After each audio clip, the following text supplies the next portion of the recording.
também comprando os bagulho para nós, porque é legítimo pra caramba. Mas eu acho que 10ão, 15ão, 5ão, que a gente puder dar, porra, eu acho super necessário pra galera, tudo bem? Eu quero... Vocês estão me ouvindo bem em casa aí? Me ouvem bem? Deixa eu play. Ok, vamos começar então. Aí eu tenho mais... Tive vários atrasos hoje, mesmo para começar com vocês e tal.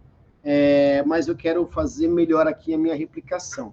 Quem quiser, eu sei que tem uma galera que precisa sair depois, tal, e a gente faz um jeito, vai ficar gravado depois, e vocês podem acompanhar depois gravado, tá bom? Eu fiz algum erro aqui, porque eu não sei o que eu fiz, e se eu não começar logo essa live, vocês não saem daqui hoje. E eu quero chegar em casa, e vocês também querem, né? Mas vamos lá. Eu queria terminar o bloco de filosofia com vocês, falando, podem mandar as perguntas que já eu clico na nossa conversa para ver. Falando sobre 3 autores muito importantes. Autores que têm sido muito cobrados no Paraná. Hannah Arendt, o conceito de vida ativa. Foucault, o conceito de biopolítica. E Mbembe, o conceito de necropolítica. Hannah Arendt, quando fala da vida ativa, isso aparece num texto já chamado Condição Humana. Nesse texto, Condição Humana, a Hannah Arendt vai dizer que o que caracteriza a vida humana é a vida em sociedade. Tá? A vida em sociedade ela é feita, sobretudo, pela ação. Ela chama isso de ação social. Não é a mesma coisa de ação social de Weber, por favor. Tá? Hannah vai dizer que o homem e a sua condição humana se divide em 3 estruturas: labor, trabalho e ação. Labor é sobrevivência, trabalho é transformação de natureza em cultura, e ação é a capacidade de sociabilidade entre o homem para com o outro. Hannah escreve isso no cenário pós-Segunda Guerra Mundial. Isso inicialmente é um excerto de um texto dela chamado Origens do Totalitarismo. E isso fica tão bom que pedem para ela fazer um livro. Esse texto é aristotélico. Então, Hannah faz uma análise da filosofia política à luz de Aristóteles. Para Hannah Arendt, inclusive, a política perdeu espaço a partir do momento em que o mercantilismo e o capitalismo industrial se hegemonizou em sociedade. Tá? Então, quando a Hannah fala sobre isso, ela vai dizer que com a ascensão da economia e a negação da política, a gente está negando o humano. Por isso que é tão preocupante, gente, a demonização da política. E aí, o que acaba acontecendo quando a gente nega o humano? Para Hannah Arendt, a negação do humano faz com que as pessoas, ao se isolarem para sobreviverem, ao saírem do espaço público, se animalizam e passam a viver por medo. Quem vive por medo é animal. Então a gente passa a chamar esse animal de animal laborans. E se o homem, e se a sua condição humana é perdida, automaticamente o homem torna-se animal, então a gente pode fazer qualquer coisa com esse animal, inclusive matar. Então, negar o espaço público a alguém, não tenho nada contra gay, mas andar de mão dada na rua é negar a sua humanidade. Se eu nego a sua humanidade, automaticamente eu estou legitimando a sua barbárie, a sua extinção, o seu desaparecimento. Não, professor, eu sou contra isso. Eu não sou favorável a andar de mão dada na rua. Ou seja, está tirando o direito desse corpo ocupar o espaço público.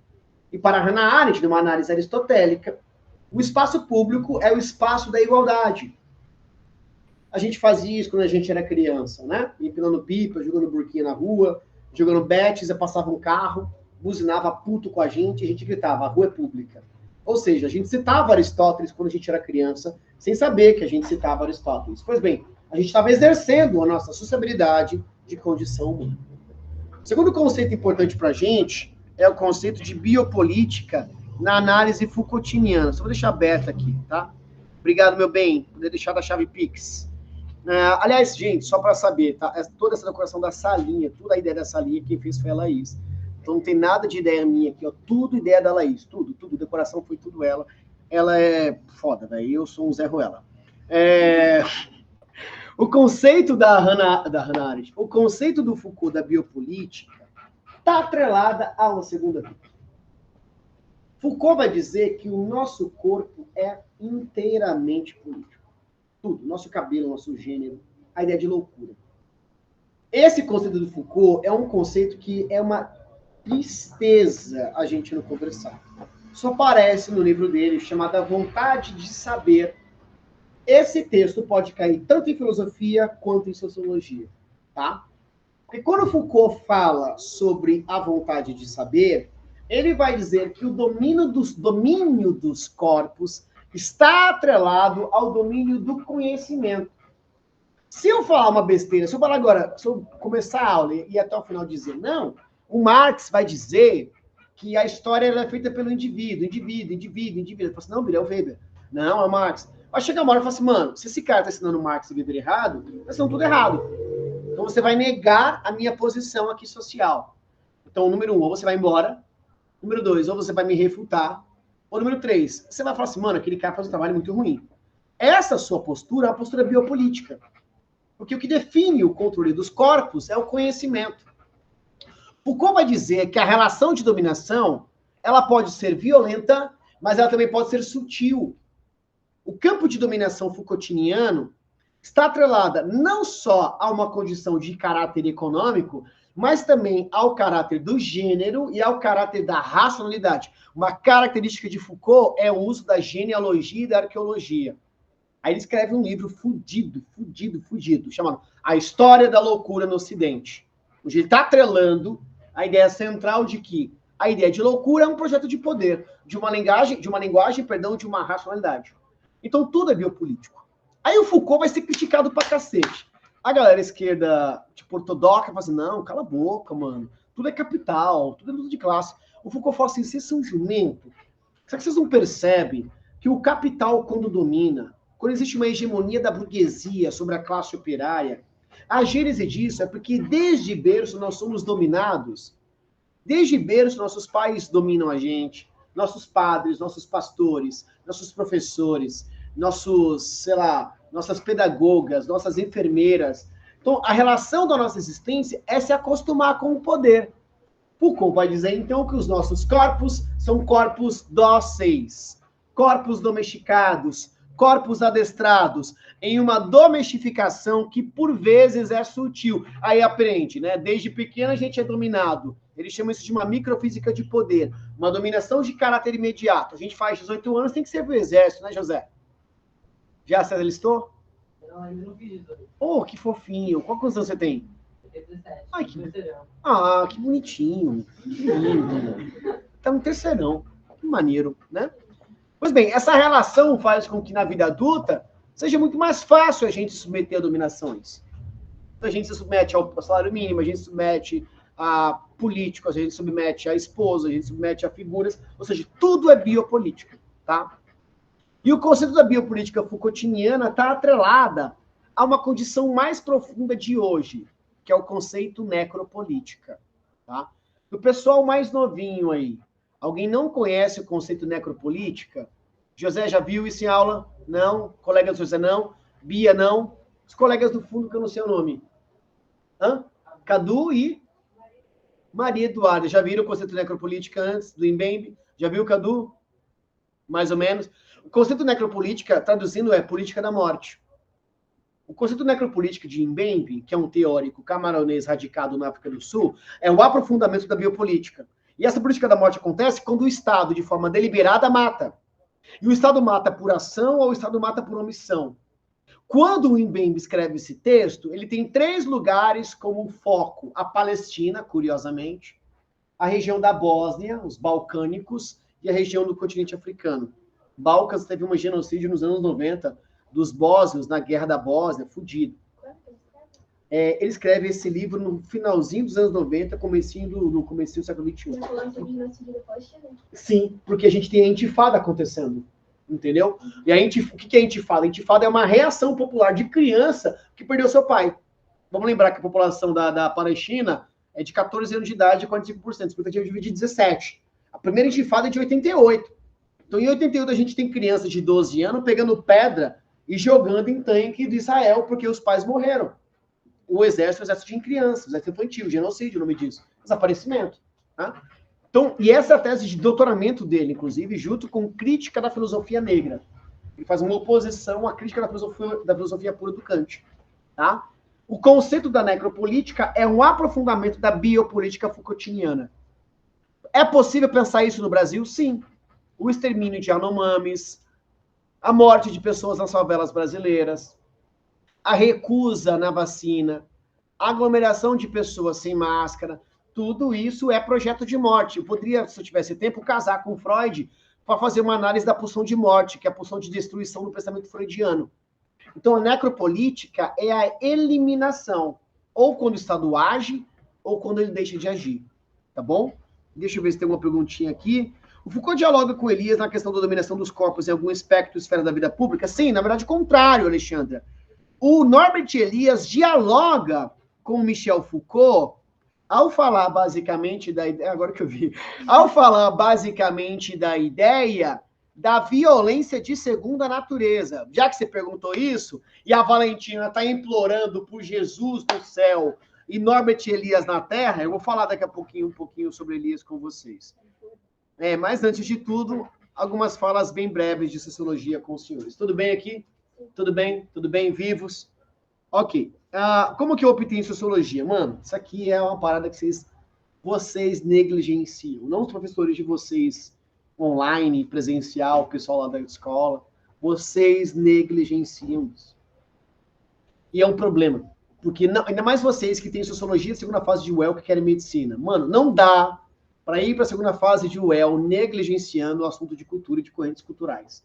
Não dá, meu amor. Não vá achando que qualquer fala de criticasocialfoda.com, de choquei, vai te ajudar, não. Né? De citar as meninas, o de cima sobe e o de baixo desce, não vai te ajudar. E falar bom, xibom, bom, não vai. Não vai. A noção de cultura, eu comecei a aula falando da noção de burguesia, mano. A noção de cultura ela é burguesa. O conceito de cultura quer dizer a noção de cultivo. Cultura enquanto cultivo nasce no século XIX, 18 para 19, imperialismo europeu, capitalismo industrial. E a noção de cultura, ela tem uma perspectiva europeia de atrelar o universalismo cultural. O que é o universalismo cultural? O que é algo universal nas humanas? Quem é meu aluno ouve isso na aula 1 ou na aula 2. Nas humanas, o que é universal? É tudo aquilo que existe independentemente da gente. Que existe antes da gente. E, ao mesmo tempo, é a soma de todas as diferenças. Isso é algo universal. Então, quando eu falo universalismo cultural, eu estou dizendo de algo que existe, que eu conhecendo não existe. Igual a lua, ela é universal. Eu conhecendo não, ela existe. É igual a língua cantão. Eu desconheço o cantonês, mas ela existe.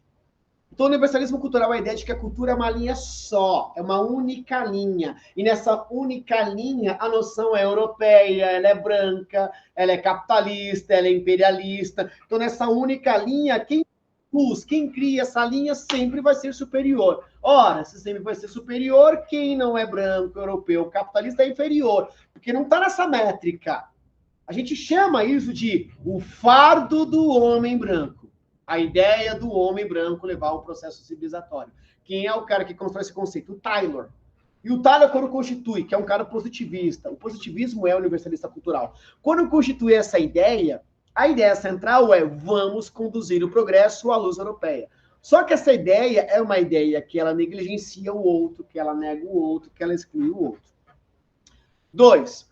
Funcionalismo cultural de Bronisław Malinowski, é o primeiro autor a fazer um trabalho de campo. Malinowski é um polonês radicado na Inglaterra, Escola Britânica de Antropologia. A antropologia é uma reação aos conceitos de cultura. O Malinowski, quando cria o funcionalismo cultural, está dialogando com a teoria do funcionalismo do Emile Durkheim. Então, automaticamente, a teoria do funcionalismo cultural quer dizer que a cultura ela é coletiva, baseada em uma questão territorial. Traduzindo, cada povo, cada território, cada tempo histórico tem sua própria cultura. Então, o funcionalismo cultural está rompendo com a ideia de que a cultura tem que ser europeia. Qual é o texto central do Malinowski? Os Argonautas no Pacífico Ocidental. É um texto onde ele analisa padrões de comportamento em uma ilha do Pacífico chamada Ilha Astrobriande, onde tinha um ritual de passagem chamado Kula, que é uma espécie de uma competição de embarcações, de canoas havaianas, que acontecia uma vez por ano. Então, toda a sociedade das Ilhas Astrobriande girava ao redor desse evento. Então, por que é funcionalismo cultural? Porque a cultura tem uma funcionalidade de coesão entre os indivíduos. Essa ideia, ela é bastante conversada, mas de forma diferente, pelo Franz Boas. Quem que é Franz Boas? Franz Boas é um alemão de origem judaica, radicado nos Estados Unidos, vai para os Estados Unidos porque está tendo um antissemitismo na Alemanha, e ele vai criar a ideia de um particularismo cultural. Ou, para quem sabe, na minha aula de Gilberto Freire, Sica aí Gilberto Freire, na sua segunda fase de Well, tem que citar a influência do Franz Boas. Não dá para fazer Gilberto Freire sem citar Franz Boas. Porque o Franz Boas vai dizer que as culturas, elas são particulares, não são coletivas. E elas são relativas, porque elas implicam um grupo e elas acontecem historicamente. Por isso que é particularismo histórico-cultural ou relativismo histórico-cultural. Nesse ponto, não existe cultura superior nem cultura inferior. O que existe são culturas. E todas as culturas têm seus padrões próprios e relativos a si de comportamento. Ah, Bíblia, então quer dizer que a gente não pode condenar uma cultura? Não é nós que temos que condenar a cultura. É a própria cultura que tem que ver as possíveis contradições de si para criticar algumas práticas culturais, tal como, por exemplo, dilaceração de clitóris de mulheres no interior da Nigéria por grupos de fundamentalismo muçulmano. Você acredita que o islamismo vai defender dilaceração de clitóris de mulheres? Nem a pau. A gente tem as surratas do Corão. Surrata para o Corão é como se fosse um versículo da Bíblia. Defesas de como que tem que ser a proteção da mulher. E não é dilacerando clitóris. Então, as críticas culturais têm que ser premiadas pelos grupos históricos daquela cultura, e não por quem é de fora daquela cultura. Quarta ideia, onde para mim é a mais possível, talvez, por uma primeira fase de Well. Lévi-Strauss. Lévi-Strauss não é importante só para a cultura, é importante para o Brasil. Esse cara funda a USP. A USP é fundada por escola sociológica francesa. Esse cara, puta, ele é um gênio precoce na França, vem para cá com o convite da USP para estudar indígena, chega aqui, coitado, ele só fica dando aula, não faz coisa que ele fala assim, quer saber, eu vou embora. Tanto que tem as histórias que ele dá aula na USP de carro, tipo, de última geração, assim, era bem mala pra caralho, inclusive. Mas ele vai criar uma teoria chamada de estruturalismo cultural. Primeira coisa importante para você notar. O conceito de estruturalismo da figura do Lévi-Strauss não vem dele. O Lévi-Strauss está pegando o conceito do estruturalismo linguístico de um cara chamado Saussure. Saussure, para quem quer anotar, é S-A-U-S-S-U-R-R-E. S-A-U-S-S-U-R-R-E. Ferdinand Saussure, um austríaco, para variar, contemporâneo, filho de Viena, essa galera toda. Saussure vai dizer que a linguagem, ela opera de forma estrutural diacrônica e sincrônica, isto é, no tempo e ao longo do tempo. Pô, o Lévi-Strauss lê isso e fala assim, caramba, a gente pode pensar as culturas de uma forma estrutural também. Só que para ele, cada cultura opera no seu próprio tempo, espacialmente, então é uma análise relativista, sim. Só que todas as culturas, de forma estrutural, têm três coisas. A linguagem, aí ele pega do Saussure isso, os padrões de alimentação e as instituições, tais como o grau de parentesco. Porque algumas civilizações existe a possibilidade do incesto. Em outras, o casamento do tio com sobrinhas de segunda ou terceira geração. Em outras, a poligamia, em outras, a monogamia, em outras, o patriarcal, em outras, o matriarcal. E quando ele fala disso, ele vai dizer que essas estruturas que constituem linguagem, alimentação e graus de parentesco nas instituições familiares atrela condições de poder também. Então, Foucault está dizendo que essas coisas são aprendidas. Há uma aprendizagem da linguagem, aprendizagem da alimentação e aprendizagem das instituições que colaboram para o processo formativo de uma cultura estruturada. O principal livro dele sobre alimentação, O Cru e o Cozido. Onde ele vai dizer o porquê que a gente gosta de comer algumas coisas, por que barata é tão nojento para a gente, por que rato é tão nojento para a gente, por que boi é tão nojento para indiano. Essa mesma ideia dele, ele fala sobre família em um livro chamado Estruturas de Graus de Parentesco, que é para trabalhar exatamente com essa ideia aí de família, de construção de família, tá bom? E por fim o Brown, que é britânico também, e casa, me dê mais 10 minutinhos que eu já encerro, e casa a ideia do Lévi-Strauss com a ideia, figura do Malinowski, para falar, Brown, que o indivíduo é um protagonista no processo cultural. Qual é a grande diferença do Brown para os demais? O indivíduo é central. Qual é o texto do Brown? Um texto chamado Ilhas Andamão. Ilhas Andamão, ou Andaman Island, é um conjunto de ilhas também no território polinésio. Percebe que a Polinésia, que a Oceania, é um foco de análise da antropologia. Por quê? Porque não há uma disseminação total de uma sociedade capitalista. E lembrem que a sociologia, ela é capitalista, ela é burguesa, porque ela nasce no mundo capitalista, ela nasce no mundo burguês. Tá bom? Bom, perguntinhas não tem para acabar nossa aula. Sociologia do trabalho, democracia, gênero e raça. Eu posso passar para essa primeira, que eu acho que ela é mais fundamental, porque eu quero estar duas pessoas importantes para vocês, que é o Frantz Fanon e Paul Preciado. Pessoal de casa, os senhores têm perguntas? Podem mandar um oi, podem escrever. Tá tudo bem até agora? De boa? Bom, vamos lá. Primeiro, o conceito de movimento social é muito forte no Paraná, tá? Então, a gente sabe que movimento social está atrelado à ideia de cidadania e de democracia. Ao mesmo tempo, a gente sabe que os movimentos sociais visam a ação de políticas de representatividade, de afirmação e de combate. A gente chama políticas de combate, olha só o termo, de ações preventivas. Amores, tem uma diferença de política pública preventiva e ação preventiva. Política afirmativa e ação afirmativa. Universidade pública, política afirmativa. Cotas, ação afirmativa. Percebe, né? Não é porque tem uma política afirmativa que todos vão ter acesso. Então, bora afirmar grupos que historicamente não foram afirmados. Ok. Mas aí tem uma questão muito importante. Eu, infelizmente, nunca pude dar aula para vocês de Paul Preciado. E eu fico muito triste por isso. Paul Preciado é um teórico trans. Paul Preciado é um homem trans. E Paul Preciado, que é um homem trans, vai falar sobre o que nós vamos chamar como cis-heteronormatividade padrão. Ou seja, é a crítica a enxergar esse padrão como correto e os corpos desviantes como anômalos. Ou seja, tratar pessoas trans como anômala, tratar pessoas trans como excêntrica, tratar pessoas trans com distúrbios. Quem é o autor que condena na academia a transfobia? O Preciado. E na medicina também, Azuma e Maria Luísa. Sobretudo quando ele vai falar de como que a medicina e a ciência ainda continuam reproduzindo um padrão baseado em uma cis-heteronormatividade. Haja vista a dificuldade de médicos chamarem pacientes pelo seu nome social.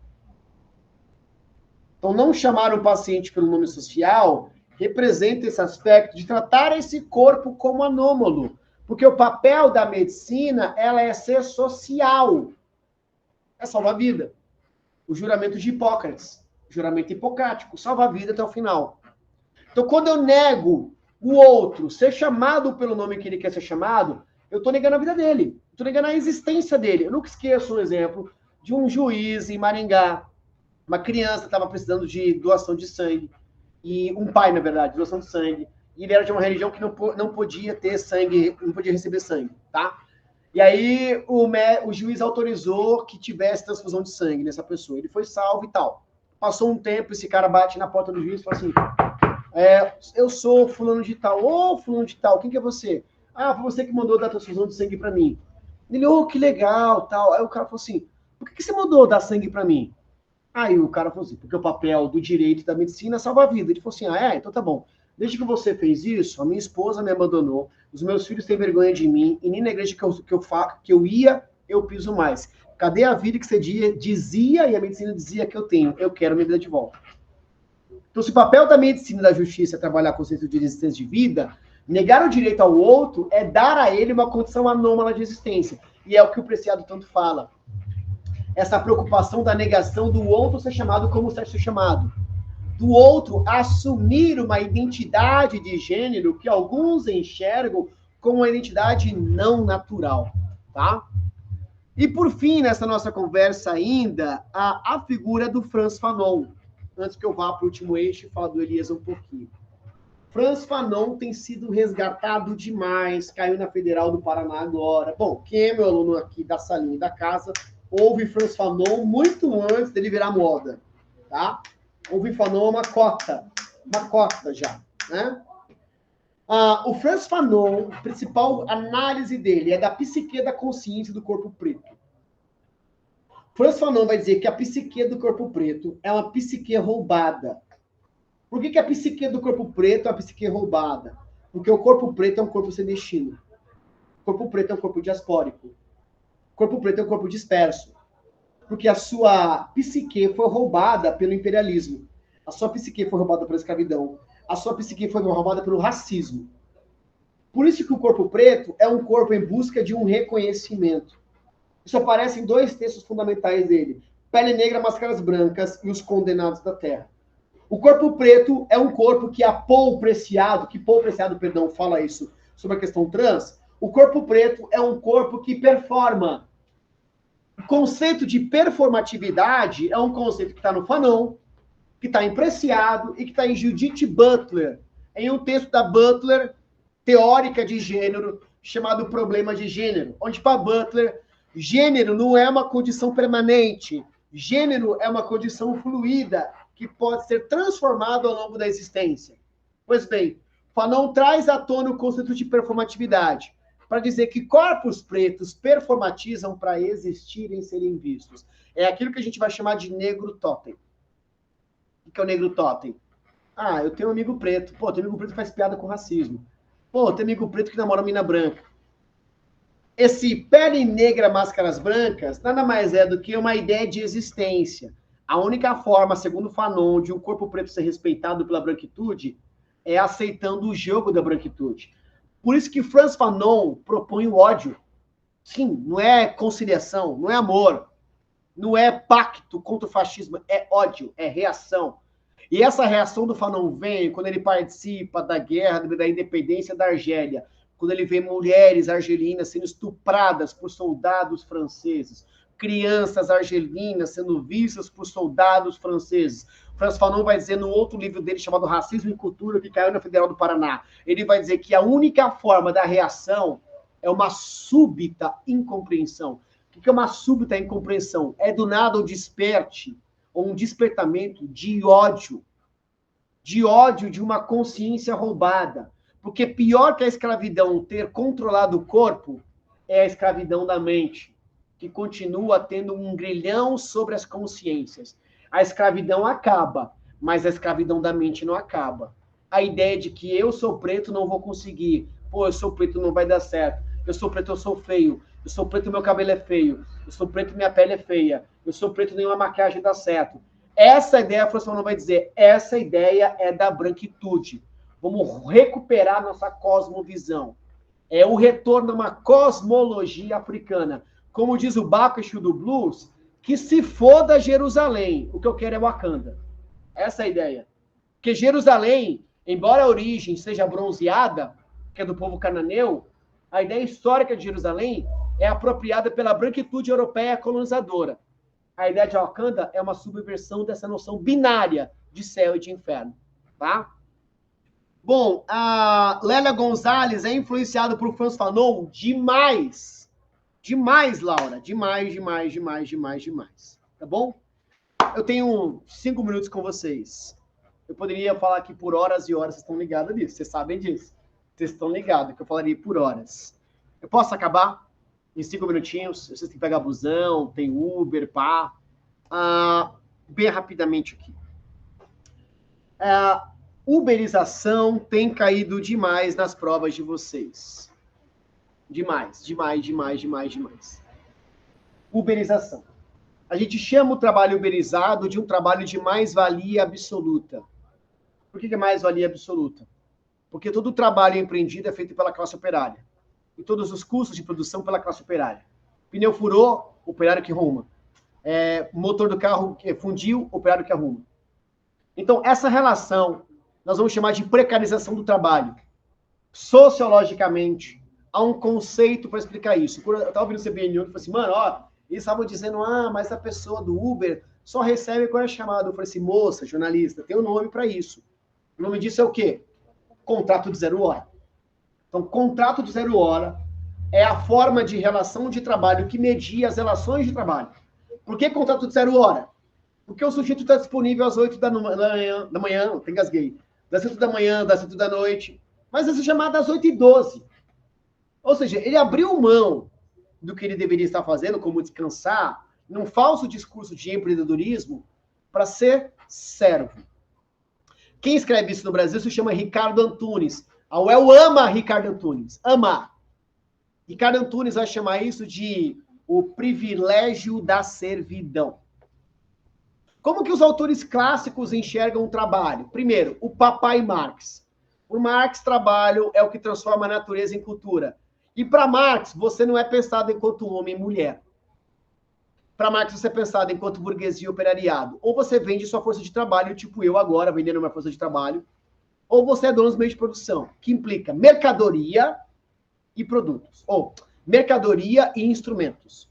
Então, se seu pai, querido, ganha 8 mil reais por mês, 12 mil por mês, 20 mil por mês, mas tem que bater cartão, teu pai não é burguês. Tudo tem um Honda Civic, Honda Civic é carro de tiozão. Todo respeito ao seu pai tiozão.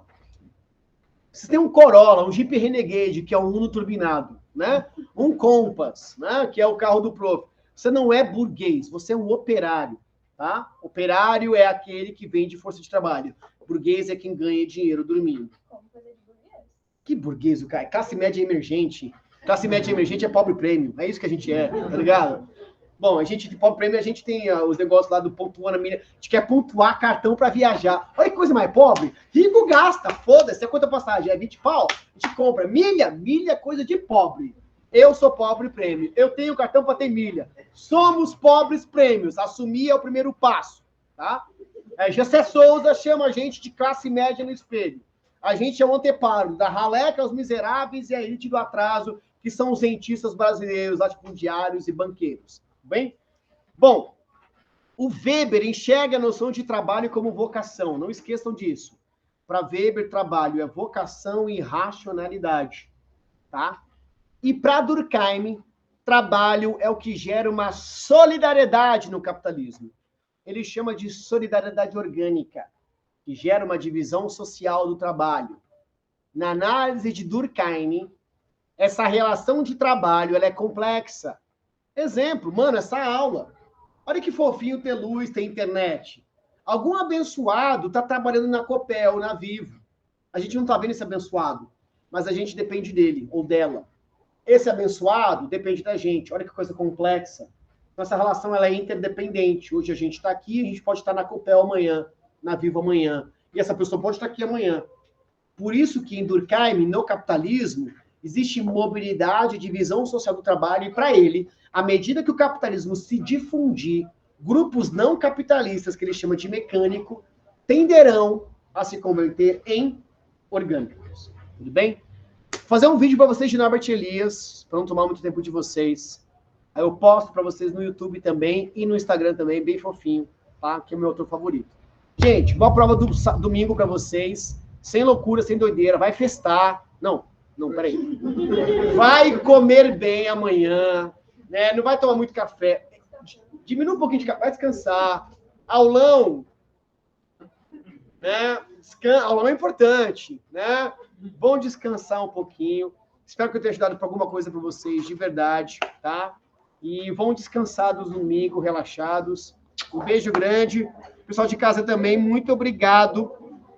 Um beijo gigantesco em vocês. Valeu demais, gente. Beijo, beijo, beijo, beijo. Olá, pessoal, tudo bem? Eu sou o Gustavo, sou psicólogo e responsável técnico da DC9. A DC9 é uma comunidade terapêutica da cidade de Franca, São Paulo. A comunidade existe há mais de 39 anos. A gente trabalha com o público a partir dos 18 anos até os 65 anos de idade, né, do sexo masculino, que tem problemas com álcool, crack, maconha, cocaína, entre outras drogas. No dia 1º desse mês, nós tivemos uma chuva que ninguém se feriu, mas nós tivemos vários e vários prejuízos, né? Como telhas, parte de fiação, materiais como guarda-roupas, eletrônicos. A gente estima mais ou menos um prejuízo de R$80 mil, né? E essa instituição ela existe há mais de 39 anos e é sem fins lucrativos, né? A gente conta com uma equipe multidisciplinar, eu como psicólogo, assistente social, pedagogo, nutricionista, educador físico, tudo isso para cuidar do acolhido de uma forma muito positiva, né? A gente tem projeto de corrida, temos projeto para retomar os estudos do acolhido, nós temos projeto para inserir ele no mercado de trabalho. Então, assim, nós tentamos o poder público para conseguir verba, sem sucesso, né? Então, a forma que nós estamos conseguindo é com a população. Então, assim, a gente conta com a ajuda de vocês para dar continuidade nesse trabalho magnífico aí que a gente faz, né? Eu agradeço muito ao Thiago, à Laís pela iniciativa e eu conto com a colaboração de vocês. Tamo junto e um abraço.